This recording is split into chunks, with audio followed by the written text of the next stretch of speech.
Hola, hola a todas. Esperemos que todas estemos bien, Baruch Hashem. Nosotros nos quedamos ayer en la parte la verdad no vimos a Gadá de adentro. Vamos a ver ahora a Gadá de adentro. Ayer nos quedamos en Kadesh Urhat, vimos, Karpas y Ahat. En Magid. Justo nos quedamos nosotros en Magid, que hablamos sobre la importancia que tiene hablar, sobre la importancia que tiene contar, sobre la importancia que tiene utilizar este momento de Pesaj para compartir vivencias de las experiencias que Am Israel tuvo en la salida de Mitzrayim. Entonces, nosotros empezamos ya una vez, ya hablamos de la Nahmanía, y vamos ahora a tratar de hablar un poquitito de qué representa el Manishtaná.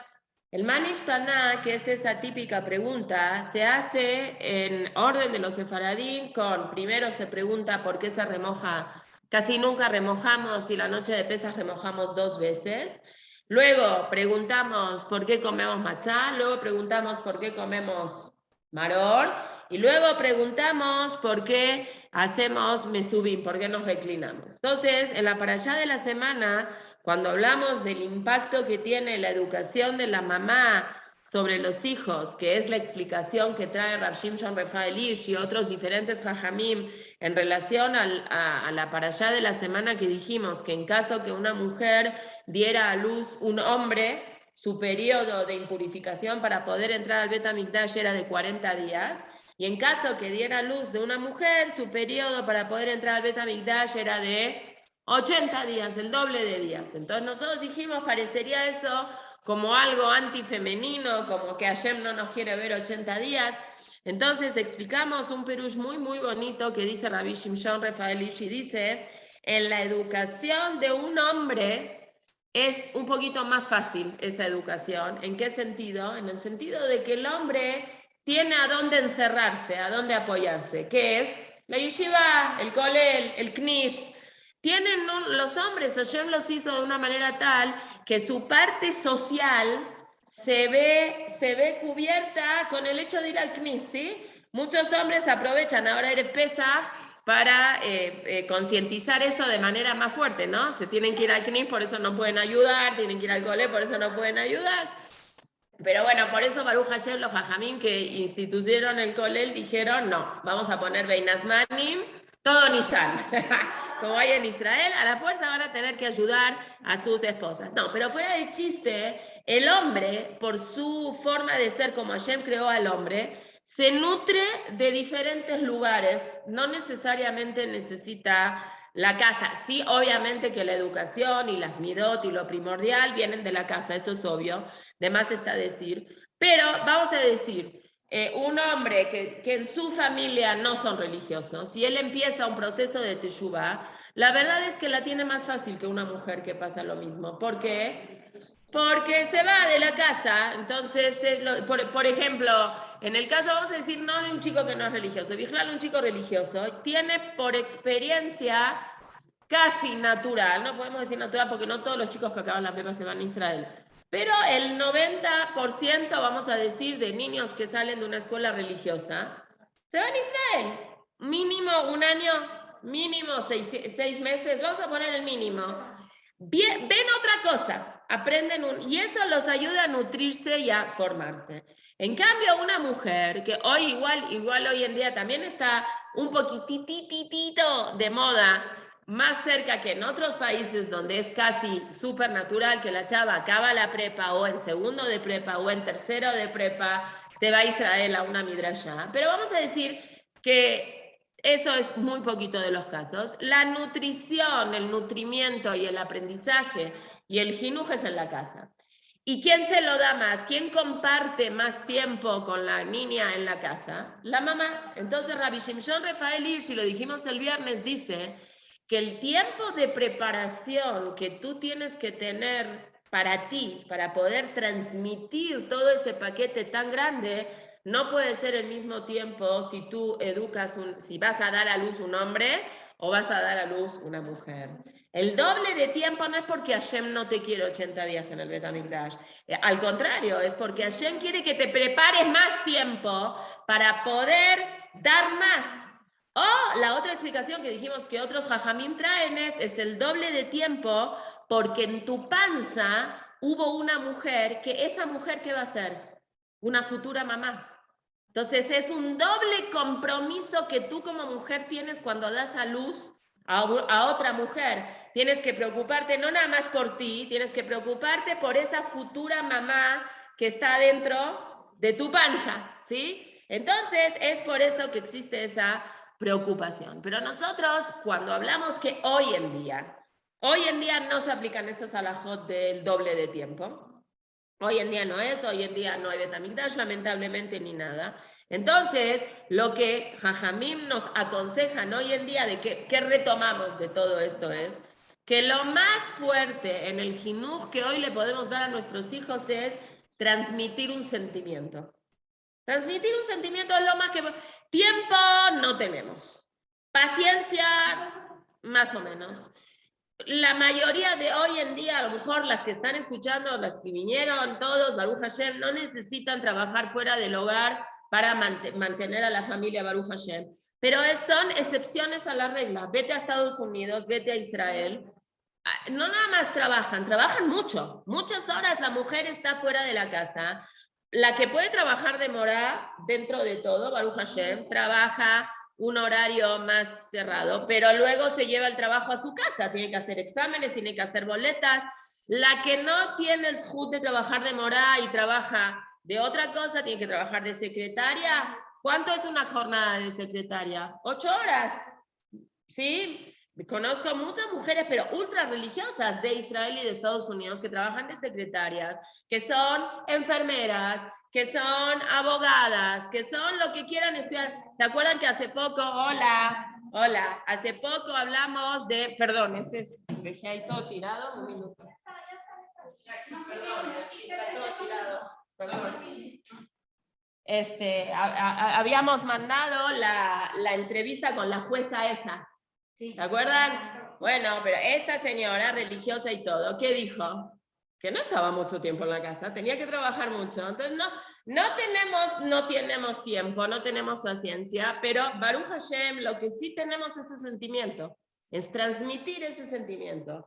Y que mina shamayim, que los sefaradim empezamos el Manish Taná, la primer pregunta que se hace en el Manish Taná, no es igual que los ashkenazim. La Haggadah es casi idéntica.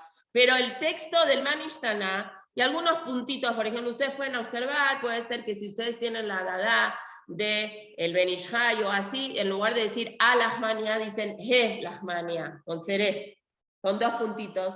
O algunos que dicen que a Lahmania, ¿no? A Lahmania, este es el pan de pobres, este no es el pan que comemos en el 2022 no es el que se hizo en el 2448. Está bien, cada quien con su costumbre.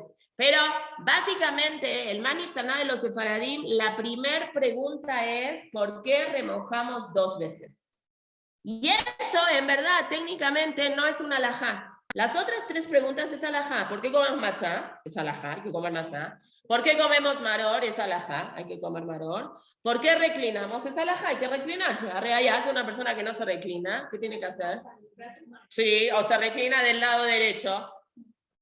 No cuenta, ¿sí? Entonces, 3 preguntas, las últimas 3 son de mitzvah. La primera pregunta es de minhag, de una costumbre, ¿sí? Entonces, esto es, dice el Ben Ish Chai, esto es una enseñanza profunda en la educación o en la transmisión de valores que tú quieres lograr en generaciones futuras, que no pierdas el punto también en la costumbre. Si tú empiezas y le das a la costumbre el lugar, obviamente que hay que tener lógica y hay que tener coherencia. Costumbres son costumbres, alajot son alajot. Pero si tú sigues un lineamiento que mantienes lo que es la costumbre como tiene que ser, entonces se lo vas a transmitir a tus hijos. Eso es un tema de transmisión, ¿no? ¿Cuántas veces hemos oído que se aprende más de un ejemplo que de 1000 palabras, ¿no? Y hablamos también un poquito de eso el viernes, porque uno puede decir, ¿no? Dijimos en el famoso chiste, dile que no estoy, ¿no? Entonces, todo el speech que podemos hablar a nuestros hijos sobre la verdad, sobre la importancia de ser sinceros, se va en 2 minutos, sí, a la basura. Uno no ve coherencia, ¿no? Mil cuentos y mil cosas hay sobre ese tema. Pero bueno, lo que nosotros queremos decir ahora es un concepto un poquitito más profundo sobre el tema de la remojada. Es una costumbre, ¿sí? ¿Cuántas veces remojamos? 2 veces. La primera vez remojamos en carpaz. Ayer hablamos del carpaz y dijimos que Behemet, la verdad, entre nos, carpaz no tendría ni lugar que tener en el Seder. ¿Para qué se hace el carpaz? ¿Para qué? Para que los chicos pregunten. ¿La verdad? Para que los niños pregunten. No hay otro motivo. Bueno, ahora me hiciste acordar más, que una vez escuché del Admur de Belz, que ¿qué tienen que hacer los papás? Hacer cosas raras para que los niños pregunten, ¿no? Entonces él, yo qué sé, provocaba para que el niño pregunte, y el que fue después el que lo sucedió a él como Admur de Belz, era un niño que no preguntaba. Entonces el padre ya se volvió loco en una parte. Dijo, ¿no ves nada raro en la mesa hoy o que yo estoy haciendo cosas raras que hay que preguntar?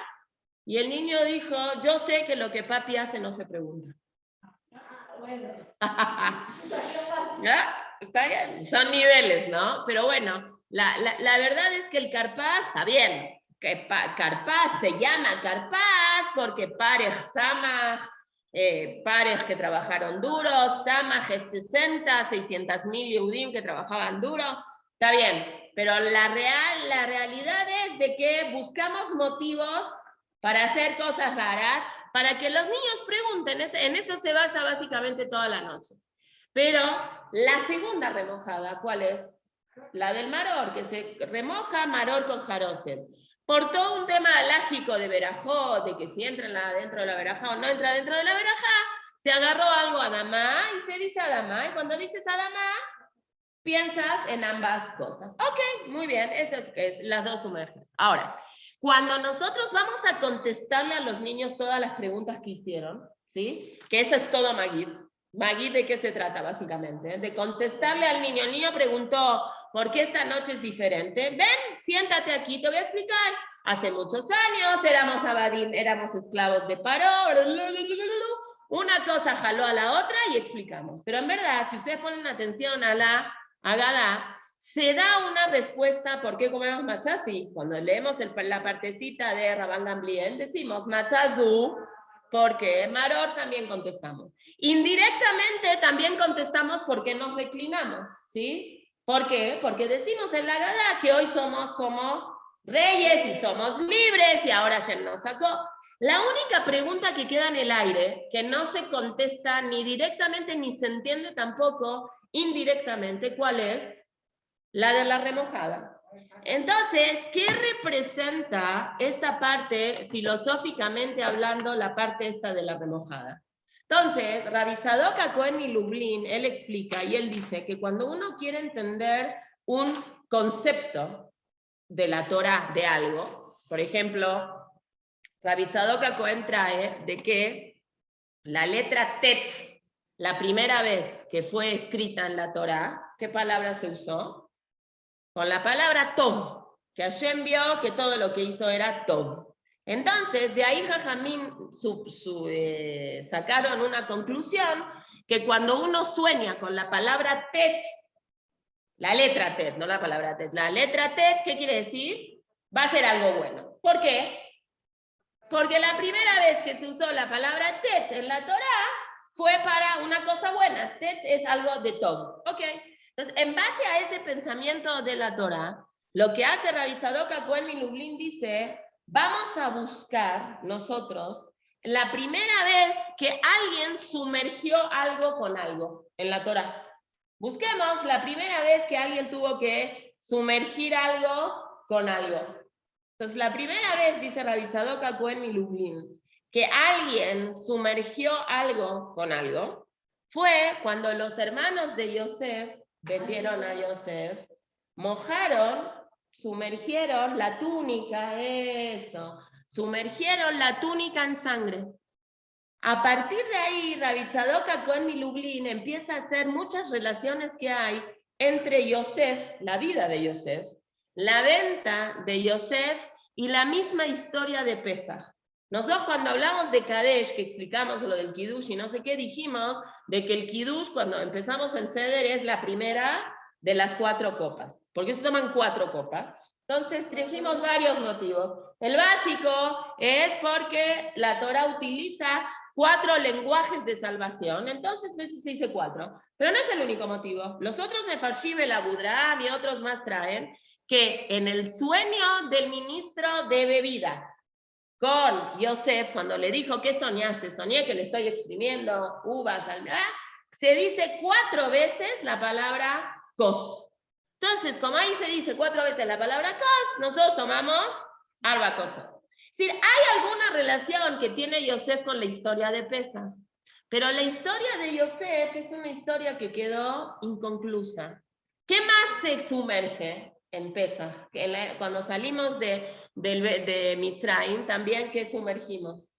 Las algas con sangre, y tuvimos que pintar los dinteles y no podíamos salir de nuestra casa. ¿Y Hashem qué hizo? Hashem pasó, Hashem brincó, ¿sí? Entonces, esta es tiene, digamos, a varios aspectos filosóficos el sumergir. Podemos explicar que el sumergir es parte de la identificación de nosotros como pueblo, ¿sí? La mitzvah del Korban Pesach era parte que matar al animal, el primer Korban Pesach que hicimos en la historia, era que sumergir 4 días antes. Para llegar a ese Korban Pesach, el pueblo de Israel, ¿qué tuvo que hacer? ¿Cómo? Tuvo que jugársela, ¿sí? ¿Por qué? Porque ellos, ¿qué animalito agarraron? Lo que era la idolatría de Egipto. De hecho, ¿eso qué generó en Mitzrayim? Un alboroto tremendo, porque los goín veían que los judíos estaban agarrando su abodazara, cosa que era, hagan de cuenta, vayan a la India ahora y les ocurren empezarle a dar patadas a una vaca. Las matan, porque la vaca es abodazara ahí. Lo mismo era con el becerro, el keves, la vaquita, era la abodazara de Mitzrayim. Entonces ven que amarran la vaca y la tienen 4 días ahí, el borreguito amarrado junto a la cama, y les preguntan los mitzrim de esto que es Shuhabar, y ellos contestan, porque en 4 días vamos a matar. ¿Cómo vamos a matar? Sí, no nada más eso. Los primogénitos de Mitzrayim se van a morir. Se armó una guerra civil, Pashut, eso se armó una guerra civil, y fue un mes muy grande que no mataron a los Yehudim, porque primero ellos fueron con Paró, con sus propios padres, y les dijeron, esto no es así de no es Dam, y después vino Tefarea, y después vino Kinir. Esto es el acabose, los hermanos grandes se van a morir. Shtuyot. La gente que tenía miedo dijo, vamos a ir en armas y vamos a matar a los Yehudim. Y no les hicieron ningún daño, se empezaron a matar entre ellos. Fue un mes muy, muy, muy grande. Quiere decir que el sumergir el alga en la sangre y pintar los dinteles, aunque sea de la parte interna de la casa, no es que Hashem necesitaba, hey, hola Hashem, estoy acá, bríncate, no. Era una cosa para nosotros mismos, era una parte que Hashem quiso que nosotros hagamos algo, tengamos que hacer algo. ¿Por qué? Porque el pueblo de Israel era pecador. Nosotros dijimos la otra vez, cuando hablamos sobre la fiesta de Pesach, que cuando Moshe Rabenu le dijo a los Yehudim, vamos a salir de Mitzrayim, ¿cuál fue la reacción de los Yehudim? Dice el Midrash. Uno de los tantos Midrashim, no vamos a salir de Mitzrayim. ¿Por qué? Porque nosotros somos iguales que ellos. ¿De quién vamos a salir? De Abodazara. Nosotros también hacemos Abodazara. ¿Qué mérito nosotros tenemos para salir? ¿Por qué voy a salir yo? ¿Por qué yo? ¿Qué valgo yo si yo igual hago Averot, como Taref, hago Abodazara? ¿Por qué Hashem me va a querer salir? ¿Y qué les contestó Moshe? Moshe les contestó, Hashem no lo va a ver eso. Entonces nosotros preguntamos, ¿qué? ¿Se puede decir que Hashem es barco? Bueno, pero no se puede. Hay una Gemara que dice, todo aquel que dice que Akadosh Baruj Hu Batrán, que Akadosh Baruj Hu es barco, lleva trumeado, que va a reventarse. ¿Qué quiere decir que Hashem no va a ver? Tanto amor, yo se los leía dentro del Netivot Shalom de las Murres Lonim, tanto amor tiene Hashem con el pueblo de Israel, que al Kol Apshaim, es un pasuk en Mishle, en Kohelet, en Mishle, al Kol Apshaim, el amor tapa todos los defectos. Entonces Hashem tanto quería sacar al pueblo de Israel de Mitzrayim, que dijo, hacen Avodat Zará, no importa que hagan Avodat Zará, ya van a hacer Teshuvá. Ahorita los tengo que sacar, porque si yo voy a esperar que ellos hagan Teshuvá, ¿qué va a pasar? No salen nunca. Entonces, esa sumergida, esa cosa que Tovlim no nada más representa el Carpaz o representa el Maror, representa el acto de sacrificio que tuvo el pueblo de Israel para salir de Mitzrayim. Israel se sacrificó, nosotros podemos decir no fue nada. Bebes, la verdad, no fue nada. Pero para Hashem fue todo. Fue lo que hizo esa gran diferencia. La salida. Por eso, muchas personas, muchos jajamim establecen y dicen, nosotros decimos, estamos muy contentos que salimos de Mitzrayim. Pero la pregunta de hoy, del año 5782 es, ¿Mitzrayim salió de nosotros? Nosotros físicamente salimos de Mitzrayim. Pero hoy le pregunté a unas niñas de segundo de prepa, ¿nosotros hoy somos esclavos? Y ¿saben de qué dijeron? Lo primero que las niñas contestaron, de 15, 16 años, es somos esclavos del teléfono. Luego dijeron, somos esclavos de la sociedad, del dinero, del qué dirán, ¿sí? Somos, a ver cómo me voy a cortar el pelo y cómo me voy a vestir y cómo voy a hacer esto. Entonces esa es la shela. Si una persona realmente puede salir, y eso es cada año y año, es el replanteamiento que uno se hace en Pesaj. ¿Eres libre de verdad? Porque todo el año a lo mejor no tenemos tiempo de preguntarnos si somos libres.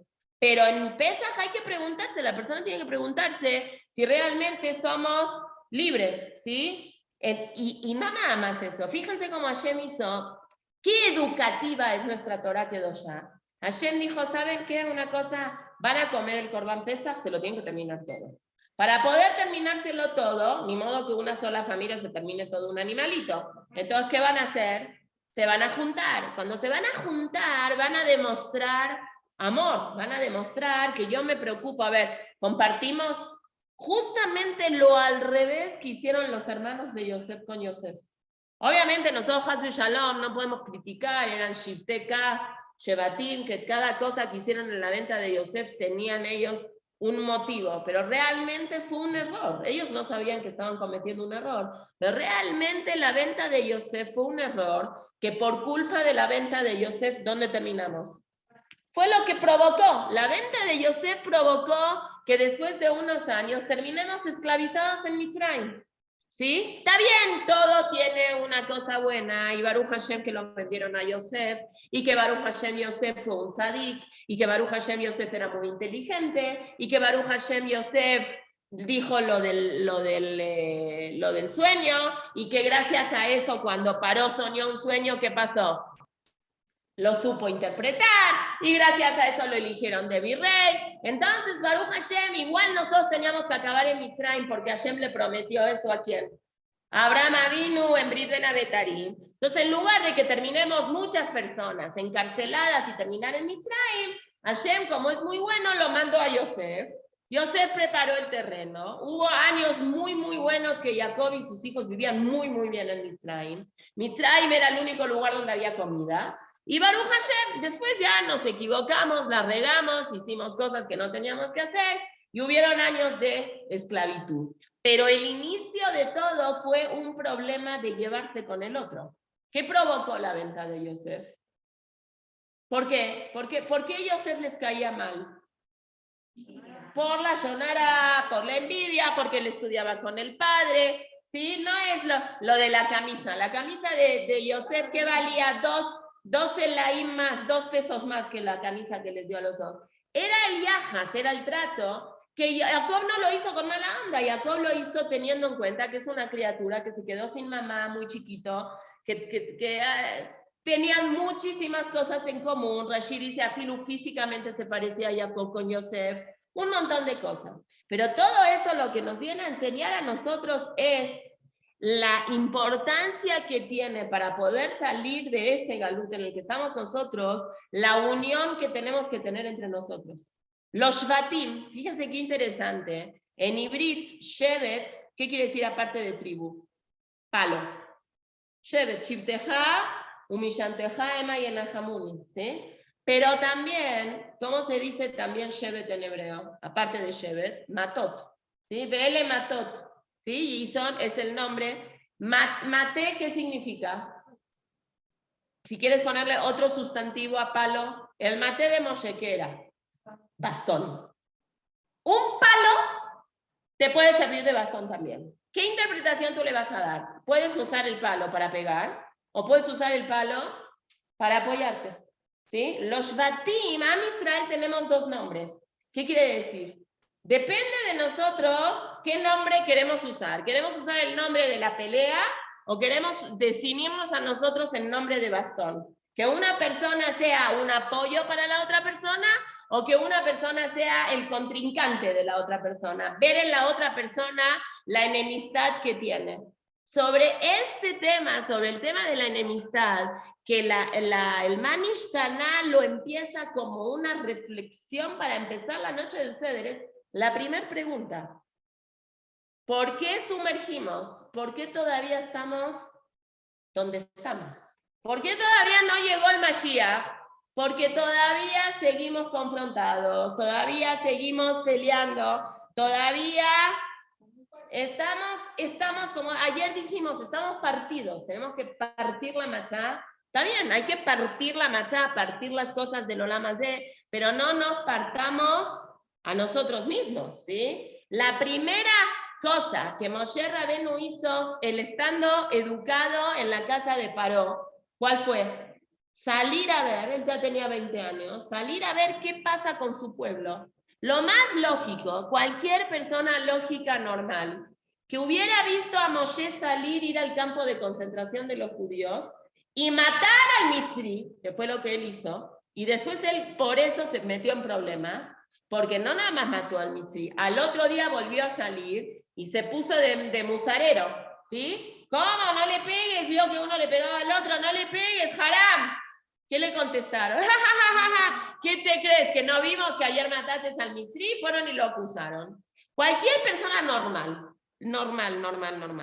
¿qué le hubiera dicho a Moshe? Moshe, ¿qué estás diciendo? No, voy con mis hermanos, son mis hermanos. Está bien, pero tú, Baruch Hashem, no necesitas meterte ahí. De hecho, el mismo Aarón, cuando lo vio a Moshe, muchos años después, ¿no? Que Moshe se tuvo que escapar de fugitivo a Midian y se casa con Zipporá y tiene a los dos hombres y regresa a Mitzrayim, se encuentra con Aarón en el camino y Aarón, ¿qué le pregunta? ¿Quiénes son? Moshe le dice, te presento a mi esposa Zipporá, mucho gusto, a mi hermano Aarón, Aarón Zipporá, Zipporá mi hermano, y estos son mis hijos, Eliezer y Gershon. ¿Qué le dice Aarón? No, ¿para qué lo traes a Mitzrayim? De por sí estamos sufriendo, ¿para que sufran 3 personas más? Que se regresen. ¿Y qué hizo Moshe? Sí, y después Citro vino con ellos al desierto. Es decir, lo más lógico hubiera sido que Moshe Rabenu pensara, con lógica, estamos utilizando la lógica, yo mejor no me meto, no porque no me importa meterme, sino porque igual no puedo hacer nada. Pongamos que lo mato al Mitzri. ¿Y cuántos otros Mitzri más reventando a los judíos? Millones. ¿Qué gané? Un Mitzri menos, ¿sí? Big deal. No hice una revolución en Mitzrayim. Cualquier persona le hubiera dicho a Moshe, espérate unos años más. Tú estás criado en el palacio. Probablemente no seas el futuro Paró, porque no eres el hijo mamash de Paró, ¿sí? Ni eres el hijo mamash de Bitiá. Estás adoptado. Pero tienes palancas en el palacio, ¿no? Alguna secretaría de turismo te van a dar. Entonces, estando en el gobierno, a lo mejor vas a poder ayudar mucho más. Obvio. No salgas, ¿para qué? Pero Moshe, ese argumento en la cabeza de Moshe no existía. Ese Moshe Rabenu no podía entender cómo pueden hacer sufrir a los Yudim y él que él no va a hacer nada, él se va a quedar indiferente. Big deal, ¿cuánto puedes ayudar? No importa, lo que pueda. Ese ichpatiut, esa forma de pensar, de sentir, de analizar, de sentir al otro Yehudi, es lo que está representando en el sumergirse. Es aléjate, vete al otro lado de lo que pasó con los Shevatim. Obviamente, sin criticar, Hasbe Shalom, a los Shevatim. Ellos pensaron que lo que estaban haciendo era una cosa buena, ¿sí? Pero bueno, en ese caso se equivocaron. Y eso es también lo que representa la primera sumergida. Que la primera vez que sumergimos, ¿qué es? Carpaz. ¿En qué sumergimos el carpaz?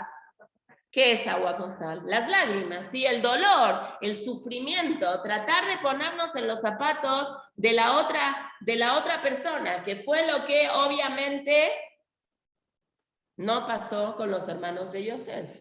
Miraron para otro lado, ¿sí? Cuando pasó todo lo que pasó y a él le ponen la copa, los acusan primero de ladrones porque les regresaron el dinero y no sé qué, y ellos dicen, híjoles, esto nos pasó. Ellos, ¿cuál es lo primero que, se mueve la bolsa si quieres.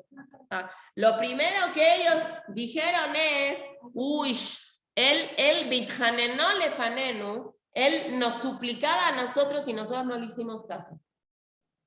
Ellos no se arrepintieron de la venta, pero sí se arrepintieron de ¿qué?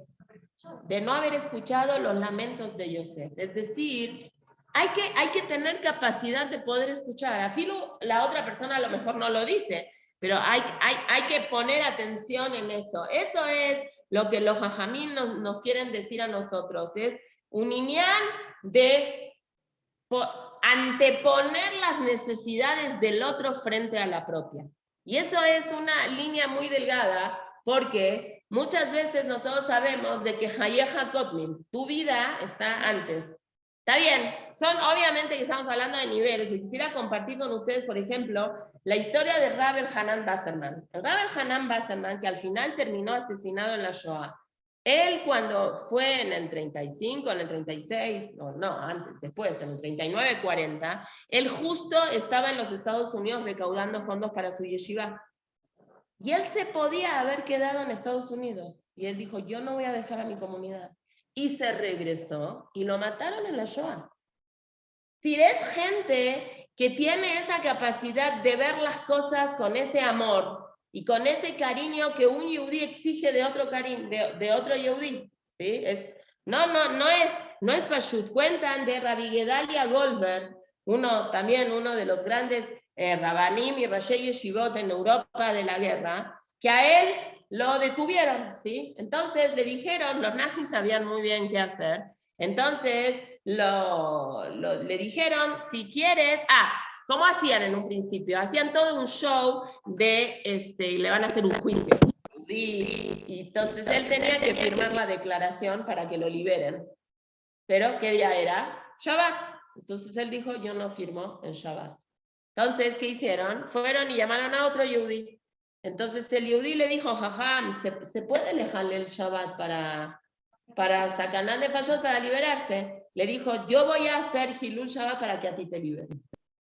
Y él su liberación no la quiso firmar y dijo, yo voy a firmar para que lo liberen al otro. Cuando Rasha vio el amor tan grande, dijo, estos judíos pashut, no los entiendo nada. Entonces, ¿qué hizo? Los liberó a los dos.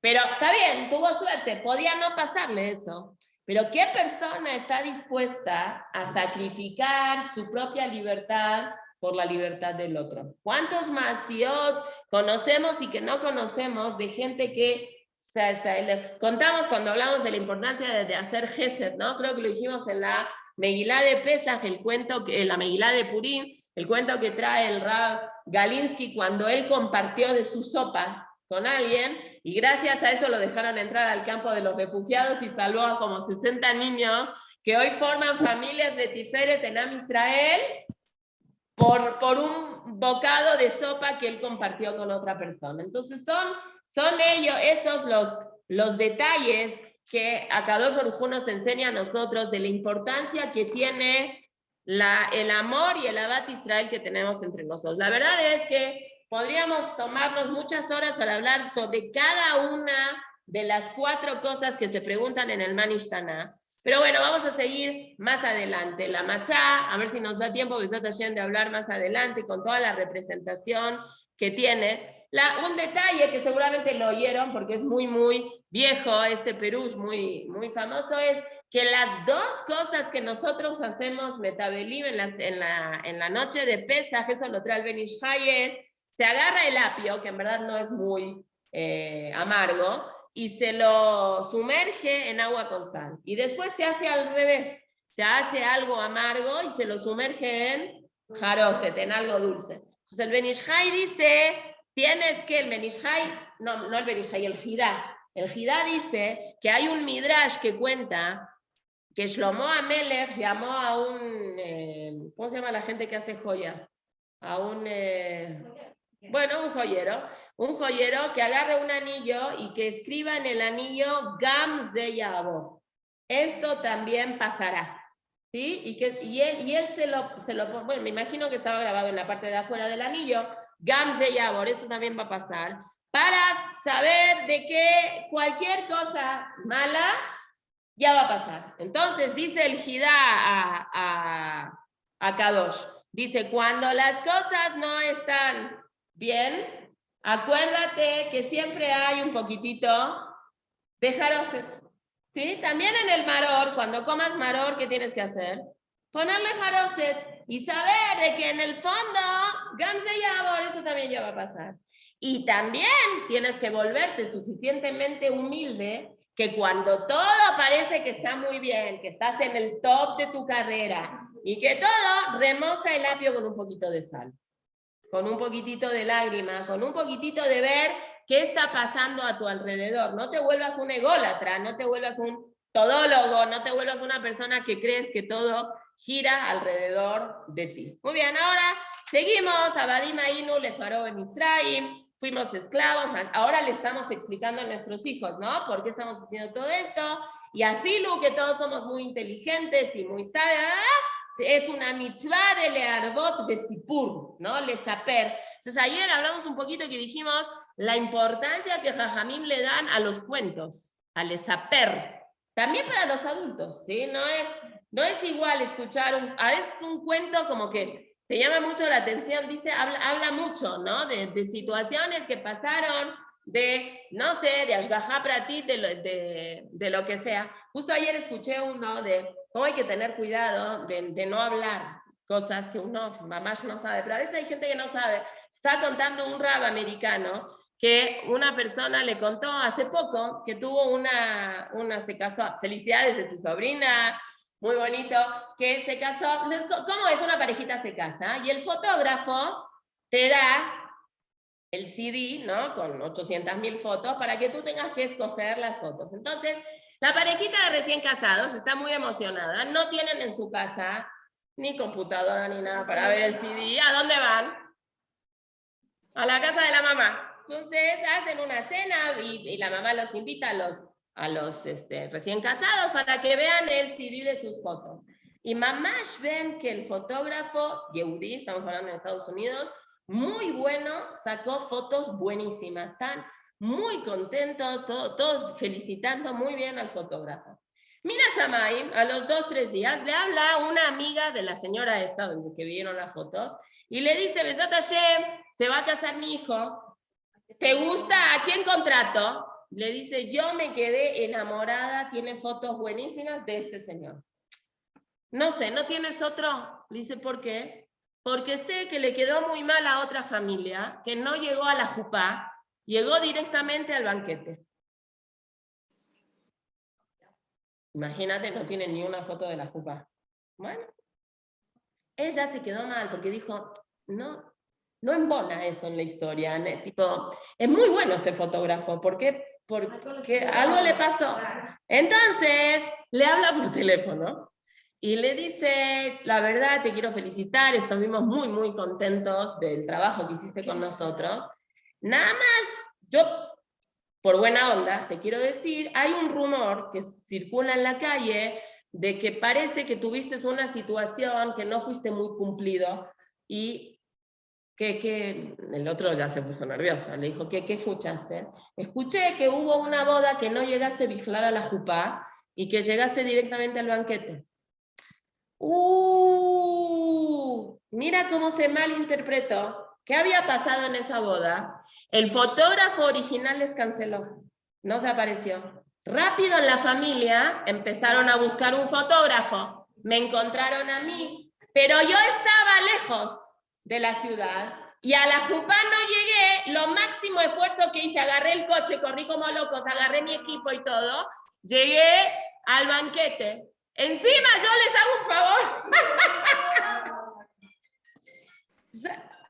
Así es, hay que tener cuidado de cómo juzgamos las cosas para bien. Baruch Hashem, que la tipa le aclaró, se aclaró la situación y todo, Baruch Hashem. Pero uno a veces ve las cosas desde una perspectiva y no ve las cosas desde como debe de ser. Ok, el Baal Agada, después de que cuenta que Afilu Kulanu Jajamim y que todos sabemos la historia, hay que learbot, vesipur yetziat mitzrayim y todo aquel el que cuenta más areis de Meshubach, ¿qué hace para justificar, para decir, para argumentar esta cosa que Afilu que seas muy jajam tienes que contar la historia de Pesach? Trae un maase, ¿sí? ¿Dónde fue el maase? ¿Se acuerdan dónde fue el maase? En Bnei Brak. Entonces todos preguntan, ¿para qué nos cuentan a dónde fue el maase? En Bnei Brak. Entonces la respuesta es, porque ¿dónde fueron ellos a hacer seudá de Pesach? ¿A la ciudad de quién? ¿A la casa de quién? De Rabbi Akiva. Ahora, si nosotros agarramos los años y los nombres de los jajamim, vamos a ver de que varios de estos jajamim eran mayores a Rabbi Akiva, de edad, ¿sí? Y aún así fueron a su casa. Entonces, muchos mefarshim, aquí les voy a leer de dónde eran. Rabbi Eliezer y Rabbi Yoshua eran los jajamim de Rabbi Akiva, ¿sí? Quiere decir, eran mayores que él. Rabbi Eliezer vivía en Lud. Vamos a decir, todos vivían en Bnei Brak, no les molestaba ir. Lud es donde está el aeropuerto. Está bastante cerca de Bnei Brak, pero no es Bnei Brak. Tuvo que viajar, tuvo que dejar a su familia. Tel Aviv, exacto. Rabbi Yoshua, dice la Gemara, vivía en Pekín, es otra ciudad también alejada. Entonces, es raro. Y no nada más, vamos a aumentar una pregunta. En algún lugar de la Gemara, Rabbi Eliezer dice que no es bueno irse de su casa en las fiestas.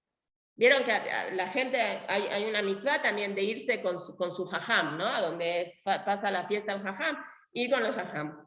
Él opina que es mejor quedarse en la casa, ¿para qué? Para estar con la familia. Él dice, les ameajetishto, para estar con la esposa. Obviamente, vamos a juzgar para bien, que todos los jajamim que dicen que es mejor no irse, que sus esposas eran tzadikot grandísimas y les dijeron, no hay ningún problema, ve, como los que ahora van a Uman y todo eso, y dicen, no pasa nada. Entonces, es también cuestionable. Él mismo no hizo lo que él decía que hay que hacer, ¿sí? Entonces, hay que ver bien. Entonces, hay que analizar este pasaje y entender un punto muy, muy importante. Todos estos jajamim que fueron a la ciudad de Bnei Brak, que era la ciudad de Rabbi Akiva, escogieron a Rabbi Akiva por algo. ¿Qué representa Rabbi Akiva y qué representaban ellos? ¿En qué época vivieron todos ellos? Ellos todos vivieron en la época post-destrucción del Bet HaMikdash. Y del 2. Del 1 ya se había destruido muchos años antes. Amén. Que para hacer la cuenta, el primer Bet HaMikdash se destruye, pasan 70 años, se reconstruye, y después se hace el segundo Bet HaMikdash y se destruye 420 años después. Estamos hablando de casi 320 años después del primero. Esto es posterior, calcúlale 60, 70 años posterior a la destrucción del segundo Bet HaMikdash viene Rabbi Akiva. Todavía tienen sus jajamim de él las cicatrices fresquitas de la destrucción del segundo Bet HaMikdash. Es decir, son personas que vivieron en carne propia ¿qué? La destrucción, la matanza, la violación. Después de unos años que se destruyó el Bet HaMikdash, ¿qué vivieron ellos? La destrucción de la ciudad de Betar, que también fue el Tisha B'Av, ¿sí? Que no los dejaban enterrarlos, ¿se acuerdan? Y que estaban ahí. Todo eso. Pero ellos vieron en Rabbi Akiva que Rabbi Akiva tenía algo especial, que ellos querían estar con él. ¿Qué era? Su capacidad de resiliencia, de poder salir adelante frente a las de todo lo que él pasó mismo y cómo interpretaba las cosas. Nosotros en alguna ocasión contamos cómo acaba la Gemara en Masejet Makot. El final de Masejet Makot cuenta 2 Maasiot con Rabbi Akiva, que lo hemos hablado en alguna ocasión, que cuenta que Rabban Gamliel, Rabbi Elazar ben Azariah, Rabbi Yoshua y Rabbi Akiva, son muchos de los que están aquí, estaban en el camino y escucharon cómo la gente estaba como festejando mucho. Entonces, Mea Estrim Mil, una medida muy, muy lejana de distancia. Y todos empezaron a llorar y Rabbi Akiva se empezó a reír. Entonces le dijeron, ustedes, ¿por qué lloras, Rabbi Akiva? ¿Estás mal de la cabeza? Nuestros enemigos están festejando, nosotros estamos apachurrados, aplastados y no vamos a llorar. Entonces ellos contestaron, le preguntó a un yehudí, como siempre contesta con otra pregunta, ¿no? Entonces contestó, ¿y ustedes por qué lloran? Ambruló, le dijeron a él, estos goim reshaim mishtahavim la elilim, hacen abodazara, y se la pasan pachangueando de fiesta. Ellos están, ashket veshalva, dice el pasú, ellos están lo más bien, rompen, destruyen, nos matan, nos persiguen, y nosotros, que somos tzadikim, vivimos de la patada, ¿Lonib qué? ¿No vamos a llorar? El Señor le contestó, la gema ni metzajek. Por eso justamente yo me río.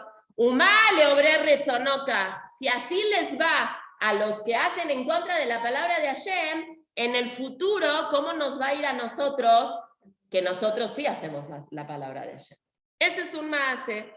Cuenta otro maase. En otra ocasión iban a Jerusalén. Después de un tiempo, no quiere decir que fue inmediato.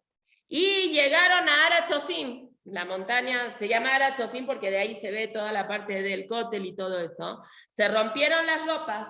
Cuando llegaron más cerca a lo que es el cótel, vieron un zorro que salía, mi Bet Kochea Kodashim, todo destruido el Bet Hamikdash. Y Tjilu en Bohim Rabbi Akiva Metzajek. Otra vez ellos se ponen a llorar y Rabbi Akiva se empieza a reír. Le dicen, ¿por qué te ríes? Y él que contesta, ¿y ustedes por qué lloran? Entonces le dijo, ¿cómo? Hace unos 100 años más o menos pasaba alguien por aquí, si pisaba, el Kodesh HaKodashim se moría y ahora está caminando un zorro y no le pasa nada, ¿no vamos a llorar? Entonces él contestó, justamente por eso yo me río, porque mientras no pasaba la Geulá mala, yo iba a decir, tampoco va a pasar la Geulá buena, pero si ya, la Nebuá, perdón, pero si ya pasó la Nebuá mala, en cualquier momento va a pasar la Nebuá buena. ¿Qué contestaron los Jajamim? Akiva ni Hamtanu, Akiva ni Hamtanu. Tú nos consolaste. ¿Sí? ¿Puede? ¿Todavía estaban en Israel a pesar de la segunda? Habían Jajamim muy importantes en Israel que no nacían en Israel, no necesariamente, podían haber nacido en Babel o en otro lado, e iban a Israel. Sí, estamos hablando ya, Rabbi Akiva no fue de los primeros Tanaim, primero vino Rabbi Udana, sí, que la Torá, la verdad la Torá fuerte, ¿dónde estaba? En Babel, pero muchos iban a Eretz Israel, por Dushat Eretz Israel, porque había Rabanim también muy buenos en Eretz Israel. Rabbi Akiva sí vivía en Israel, pero muchos no. Se entiende que sí, se entiende que sí, sí. Entonces, esta Nehama fue tan impactante. No sé si esto pasó de la mano cercano, pero esa personalidad de Rabbi Akiva, de poder salir adelante a filo de las circunstancias. Rabbi Akiva es el prototipo, así dice Rabbi Azri Altauer, lo vimos en el libro el de él, que Rabbi Akiva es el prototipo del sufrimiento en este mundo, pero del sufrimiento que aparenta ser un sufrimiento completamente injusto. ¿Sí? Porque Rabbi Akiva era un ignorante. Se casa, empieza a estudiar Torah a los 40 años. Se hace un Talmid Jajam grandísimo, tiene 24,000 alumnos, Hashem se los quita. Y después, ¿qué hace? De 5 alumnos, vuelve a reestructurar la Torah. Después se entiende que fue viudo de Rachel, del amor de su vida. Y después, ¿cómo termina? Torturado por hacer cosas buenas. ¿Sí? Él es el prototipo, dice Rabbi Altauer, de Midat Adin. Y él es el que escoge, y que la Gemara dice, es Aliva de Rabí y Akiva, toda la Torah lleve al pe. Toda la Mishnah, la Gemara, toda la Torah lleve al P, el ejemplo, ¿quién es? Rabbi Akiva. Y toda la Torah Shevichtav, ¿quién es? Moshe. Y esta relación de Moshe con Rabbi Akiva la vimos en ocasiones, ¿no? Cuando Moshe sube al Shammai y no la entiende, y Hashem le dice, es obvio que no vas a entender, porque a ti no te tocó vivir lo que los Yehudim en el 5782 vivimos. ¿Cómo va a entender una persona que extendía la mano, se le partía el man? Hacía esto, mandaba el man. Lo otro, a ver, una persona así que no se puede poner nunca en los zapatos del Yehudí que vive perseguido, que vive reventado. ¿Cómo lo va a entender? Eso es Torah. Pero una cosa sin la otra tampoco no se puede. Entonces, los Talmidei Jajamim que fueron, aunque no correspondía por Kabod, fueron a la ciudad de ¿quién? De Rabbi Akiva, que él vivía en la ciudad de Beneberak. ¿Por qué? Porque era Beneberak. Él era el único capaz de poder darles Nejamá, porque la Nejamá que él podía dar era una Nejamá 100%. No sé, ¿sí? Puede ser. Sé que Moshe era la reencarnación de Ebel. Lo habíamos visto una vez en Naví. Ah, puede ser. Él viene, y miren qué es lo más interesante, que él no viene de una familia de Yehudim. Él viene de Sisera. Sus antepasados de él era hijo de Gerim, ¿no? No Ger Beatzmo. Y eso no lo puso, no fue un ikuf, un obstáculo para crecer en Torah y ser de los más grandes. Entonces, afilu que la vida de él en su pasado no tiene algo que ver directo con la historia de Yetziat Mitzrayim, pero para los Jajamim fue importante eso entonces, ¿qué pasa con ellos? Están tan compenetrados en esta historia que se les va toda la noche hasta que vienen sus alumnos y les dicen, ¡hey! Hay que decir el Shema.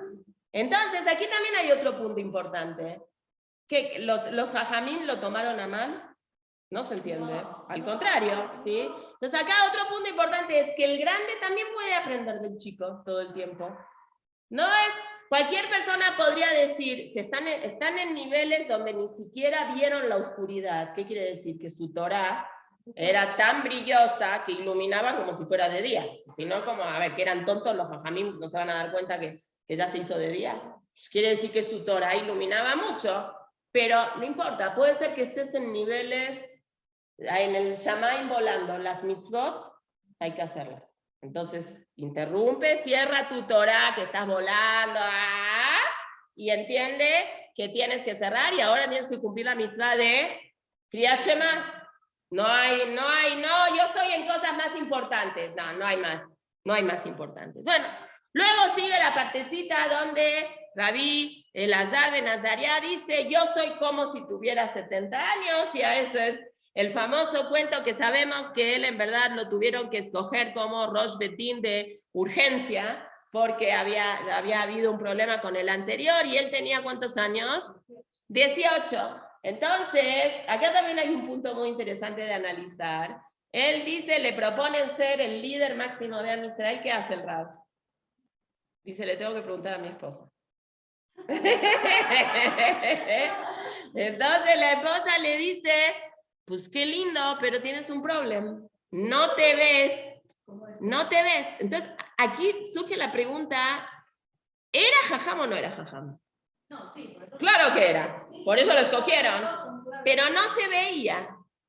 Y entonces la apariencia tiene que... Hay un punto, ¿no? Parece que no, pero por otro lado, parecería que sí. Ahora, ¿realmente ustedes creen que la gente, los grandes jajamín, que lo iban a respetar mal porque iba a tener canas? No sé si lo iban a respetar más, pero sí tiene algo como que lo sigan más. Hay un punto, hay que cuidar esa parte. Obviamente que no es lo más importante, pero nosotros habíamos hablado que esas dos shitot que hubo en Europa de las yeshivá de Novardo no se cuidaban nada en su apariencia. En cambio, la yeshivá de Slavotka, lo que es hoy la yeshivá de Hebrón, Hebrón es Slavotka, sí. Bueno, que se llama Hebrón porque lamentablemente estuvo en la ciudad de Hebrón cuando fue en 1929, una vez contamos Bar Minan, unos reshaim entraron y hicieron una masacre, unos árabes, masacraron a la ciudad de Hebrón siempre fue un punto conflictivo, porque ¿quién está enterrado ahí? No, pero para los árabes. Abraham, Ismael. Bueno, Ismael no está en Merat HaMachpelah, pero Abraham está en Merat HaMachpelah. ¿Y Abraham era el papá de quién? Es el abuelito de los árabes. Entonces es una zona muy, muy conflictiva. Todavía hasta ahora es conflictiva. Entonces, Bar Minan entraron y mataron a muchísimos. Pero no se en Hebrón, la yeshiva de Hebrón. No, después de lo que pasó, se trasladó a Jerusalén. Y de hecho habían dos, no sé si sigue ahora, eso tu hijo te puede decir mejor, si siguen ahora, habían antes, hace como 30, 40 años, habían dos sucursales de la yeshiva de Hebrón. En Geula y en no sé dónde. Y ahora no sé dónde se quedó, creo que en Beit Bagán debe estar, o no sé por dónde está. Es una yeshiva muy buena, muy picuda, muy que le dejan a los muchachos ser independientes, ¿sí? Muchos rabaní muy grandes de hoy en día, cuando eran más chiquitos estudiaban en otro tipo de yeshiva y después ya cuando tenían 20, 21, ya se iban a Hebrón, porque ahí a nadie te va a despertar. Ahí tú te paras si quieres. Entonces pero el nivel, mis hijos me han dicho que el nivel académico que tiene la yeshiva de Hebrón o es la mejor o está rankeada en una... No, tienes que tener mucho. No, y tú como persona tienes que tener mucha disciplina para poder estar ahí. Por eso el Rab Neugershel en una de sus pláticas dice, yo estudié en Hebrón, pero yo no mandaría a mi hijo a estudiar en Hebrón si fuera muy chiquito. ¿Por qué? Porque me da miedo, cuando ya está un poquito más grande, como que ya tiene 1 o 2 años en carrera, vamos a decir, ya lo mandaría porque están más libres, pero el nivel académico es muy grande. No sé para qué contesto lo de Hebrón. Bueno, la cosa es que ya me acordé, por Slavotka. Slavotka sí, la corriente de Slavotka sí, le enseña a sus alumnos en Hebrón, van a ver gente que tiene sobrinos o hijos. Esther tiene un hijo que estudió en Hebrón, no sé si el segundo también lo mandó a Hebrón.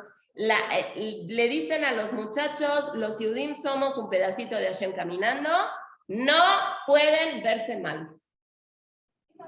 Tienen una parte porque se va, no es que los rabanín de Hebrón lo hicieron porque sí. Hay un pasuk en Teilim que dice, Batejasreu meat melokim. A un ser humano le falta poquitito y es casi Hashem, es un representante de la divinidad. No puedes estar vestido cualquier cosa. Un talmid, ¿cómo dice la Gemara? Un talmid jajam que sale a la calle con la ropa rota, hayab mitá. Deberían de morir, de matarlo a esta persona. ¿Por qué? Porque hace un Hilul Hashem. No hay que irse a ningún extremo. Los de Novardok estaban en el Rav Galin, si siempre les valía cacahuates. Entonces no, estaban en otros mundos, no les importaba. Hay que tener un equilibrio, ni muy, ni tan. En la yeshiva de Kol Yaakov, el Rabades es muy meticuloso, que los muchachos estén limpios, que tengan los zapatos limpios, porque son talmidei jajamim que están demostrando, son ejemplos, exactamente, ¿sí? Exactamente, ¿sí? Bueno, ahora sí, nos vamos y con esto vamos a terminar sobre la parte que quería llegar. Baruch HaMakom Baruchu, dichoso de Hashem, pero acá la Agadá lo llama Hashem a Makom. ¿Qué es Makom? Lugar. Está bien, pero es nombre raro, ¿no? De Hashem, a Makom. Baruch HaMakom Baruchu. En algunos lugares, como dijo muy bien Raquel, se usa, ¿sí? A Macón, por ejemplo, acá hay un saludo que se hacía en la antigüedad que la Gemara trae, a Macón y emaleleja gisroleja, que Hashem te llene lo que te falta. A Macón y en Ahem etchem, eso es más de Ashkenazim, ¿no? Sefaradín decimos más en Ahamum y Nashamayim, pero todo eso, ¿sí? Lo estudiamos en Pirkei Avot. Kol sheruach amakom no jaimenu, perdón, kol sheruach abriot no jaimenu, ruach amakom no jaimenu, ¿no? Todo lo que las personas lo quieren, Hashem también lo quiere a esa persona, etcétera, etcétera, ¿sí? Entonces, ¿por qué se llama en este lugar Baruch HaMakom Baruchu? Entonces, hay varias explicaciones. Una explicación es porque si uno hace el nombre de Hashem multiplicado, por ejemplo, y acá trae 10 veces la letra Yud, 5 veces la letra Hey, que vale 5, ¿no? 10 por 10, Yud vale Hey. 6 veces la letra Vav, la letra Vav que vale 6. Y 5 veces la letra Hey, ¿cuánto suma? Makom. ¿Sí? Muy bien, ¿sí? Entonces, ¿por qué es Makom? Porque Bejol Makom es un pasuk en Shemot donde Bejol Makom, Hashem está en todos lados, como dijo muy bien Raquel. Ahora, esto también tiene una connotación con el pedacito de Agadá que dice después. ¿Qué sigue? Baruch Hamakom Baruchu, Baruch Hamakom Keneged Arba Banim Dibra Torah. ¿Sí? Hay una relación entre el atributo de Hashem Makom, que Hashem está en todos lados, con esta relación de los 4 hijos que habla la Torah. Que los 4 hijos no son 4 hijos, ¿qué son? 4 tipos de personas que hay en Klal Israel. Está el Tzadik, y está del otro lado el Rasha, y está el Tam, el que es el mencito, y está el Afilu, el que no yodea Lishon. Y mañana, Besat Hashem, vamos a ver que el orden que el Baal Agadá pone a los 4 hijos no es el orden que la Torah, cuando la Torah habla 4 veces, si te van a preguntar, si te va a decir, Veayaki Ishalja, Veayaki Yomruleja, te van a preguntar, te van a decir y tú vas a contestar. En el orden de la Torah, que 3 están en el libro de Shemot y 1 está en el libro de Devarim, agarró el Baal Agadá, hizo un mix, cruzó los pesukim con las personas, ¿sí? Y no, porque el Baal Agadá, yo me imagino, no sé, eso no lo había escrito en ningún lado, que quiso acomodar a las personas según su nivel de acercamiento con Hashem. Pero la Torah no. La Torah sobre el primer hijo que habla, ¿cuál es? Ya lo conocemos un poquito más a Hashem con nuestras clases. ¿Cuál? Otro. Rasha. La Torah y el orden es primero el Rasha y después, bueno, ya lo conoces bien Hashem. Daet Hashem me lo queja, es una mitzvah esa. Ya lo conoces a Hashem, cómo Hashem maneja. La Torah tiene otro orden. La Torah... ¿Qué quiere decir? ¿Que le da preferencia a Rasha? No preferencia. ¿Qué quiere decir? ¿Preferencia en qué? Hashem primero le dice al Yehudí, el primer lugar, ¿para quién es? Según la Torah. Para el Rasha. Y el segundo es el otro que es Rasha. ¿Qué quiere decir Sheinoyo de Alishol? ¿Qué tenemos que hacer cuando está el Sheinoyo de Alishol? ¿Qué dice Baal Agara? At petajlo. ¿Sí? ¿Nosotros qué podríamos decir? Si él no quiere preguntar, problema de él, ¿no? Que no pregunte. Rashi sobre ese pasuk, ahorita no nos da tiempo, ya mañana lo vamos a ver. Rashi cuando habla sobre ese pasuk dice, este pasuk se refiere al Sheino Yodea Lishol, y tú tienes que ¿qué? No, en mujer, por eso es at, pero at petaj, pero el petaj en hibrid, ¿qué es? ¿Para masculino o para femenino? Para masculino, porque si fuera femenino sería pitji. Pero como dice at, entonces los mefarshim dicen es más como la mujer es más regesh, es más sentimiento, la mujer, pero no se refiere a la mujer. ¿A quién se refiere? Al papá, al hombre, ¿sí? Si tú ves que hay indiferencia del otro lado, ¿qué tienes que hacer? ¿Qué me importa? Dice, si este judío es indiferente, yo me voy a preocupar más por él que lo que él se preocupa por él. Sí. Y como ahí dice Rashi, muy interesante el Rashi, no sé dónde lo escribí, que dice, lo tienes que jalar con Nedivut Alev, Mashukas de así dice, con amor. ¿Sí? No, aunque se contradice un poquito con la otra parte, porque, por ejemplo, al Rasha, ¿qué le decimos? Que también no se entiende mucho, hay que estudiar bien. Están para que no se vayan con la pregunta y no. Dice, ¿a qué chinab? ¿Cuál es la traducción literal? Golpéale los dientes. Entonces, shin también es la letra shin. Entonces, si a Rasha le quitas la shin, ¿qué te queda? Ra o rea. Rea, que es de Abtale, reaja, que amoja, es tu semejante. Entonces, cuando veas un Rasha, quítale la shin. No veas en él esa imagen de Rasha. Ve que este rishut o esta cosa viene por algo. Algo hay. Quítale eso y ya lo vas a ver que es un pedacito de Hashem. Por supuesto que hoy no hay Reshaim en la Israel. Hoy no existe.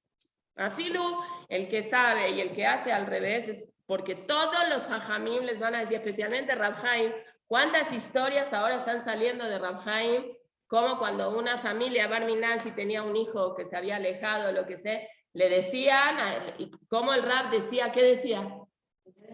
Que 100%, 100%. Creo que una vez contamos, no me acuerdo justo que decían de Rav Haim, y también el Rav Steinman, mucho que se aconsejaban con él los jajamim. Es que ¿cómo se trabaja en nuestra cabeza religiosa, Keilu? Tienes un chico, yo trabajé en escuela, entonces yo les puedo decir, tienes un chico que es lo que le decimos una manzana podrida. Lo primero que pensamos es que, obvio, es lo primero, y no es loca esa idea, y tiene un punto, porque puede contaminar a los demás, ¿sí? Pero ¿saben lo que pasó una vez con Rav Tzadka y con muchos que uno diría, ¿cómo puedes tener las yeshivot? ¿A poco de esas yeshivot grandísimas habían muchachos que no respetaban? Sí, sí había, siempre hubo, lamentablemente no como se ve hoy en día, pero siempre había una excepción por algún trauma, por alguna situación que pasó. Entonces en la yeshiva Rav Tzadka, Rav Yehuda Tzadka, fue uno de los, creo que este año se cumplieron 30 años que él falleció o algo así, uno de los Rosh Yeshivot de la yeshiva de Porat Yosef. La que está enfrente del cóctel, no ella Torah, Porat Yosef. No sé, México no manda Porat Yosef, yo creo que Caniré no tiene buen nivel, no sé. Es una yeshiva donde estudió Rab Ovadia. Así, el Rabe, el Jajam Atie, su papá, ¿cómo se llama? Murdoch, ¿no? No, Yoshua, ¿no? El señor Yoshua Atie, su papá, creo que se llamaba Rab Murdoch, fue uno de los Rosh Yeshivot de Porat Yosef. ¿Sí? Entonces, había un chavo que hacía problemas, vamos a decir, no se portaba bien. Entonces fueron con el Rab y le dijeron, hay que correrlo. Todo el mundo esperando que el Rab que diga. Claro, el Rab agarró y dijo, te quiero hacer unas preguntas primero. ¿Ya ayunaste por él antes de correrlo? ¿Rezaste por él? Y si lo tienes que correr, tienes que llorar antes. Y tienes que buscarle una yeshiva. Y uno a veces no ve, este es una porquería, lo saco. Podemos contar, iba a contar del Stapler, ¿sí? Que una pareja se comprometió, el chavo con la chava. Entonces, creo que el chavo, o la chava, no sé, no quiero decir cosas que no son, tenía un hermano que no cumplía igual que todos. Entonces, ya después que se comprometieron, se acerca un consuegro con el otro consuegro, y le dice, la verdad estoy picado. ¿No te molestó cuando te hablaban el shidduch de mi hijo, de mi hija, que uno de mis hijos no te dio mieditis? Entonces le dice, la verdad que sí. Digo, vamos, ya que nos sinceramos. La verdad, eso, aquí entre nos, la verdad que sí. Y fui con Rav Haim a preguntarle qué hacer, y el Rav Haim me preguntó y me dijo, investiga si ese chico sigue viviendo en la casa. Si vive en la casa, adelante. ¿Quién pensaría así? Cualquiera diría, no, afecta, los otros se pueden contagiar. Ok, nos vemos mañana, Besat Hashem. Hola Debbie, bye bye.